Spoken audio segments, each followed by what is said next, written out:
Hello mga besh, it's me again, your daddy, Daddy Besh. Sasakay kami sa Dragon Express. So ngayon ay March 16, 2026 and this week meron na namang anilag sa Kapitolyo. So kailangan natin mag-attendance, day 1, check. So ngayon, ang trip namin ni Sam ay itry naman yung mga rides dito. So si Sam ay, sabi niya kanina, Daddy, matapang ako. So gusto niya daw itry yung mga rides. So for now, itatry namin muna itong Dragon Express. Para siyang roller coaster. So dito, matapang pa si Sam. Hindi siya masyado nakakatakot. Medyo bumibilis lang ng konti pero ayun, so ganun lang siya. Yun lang yung feedback ko dito sa rides na to. So yung second ride namin ni Sam ay itong sa Vikings. So dito tapang-tapangan pa siya pero sigurado mag-e-enjoy kayo sa video. So watch nyo na! At Sam, ayan na! Kapit ka na!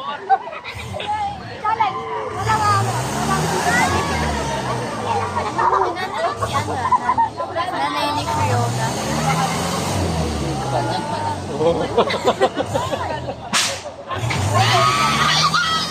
Jokita!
Suka daw siya. Grabe! Yeah.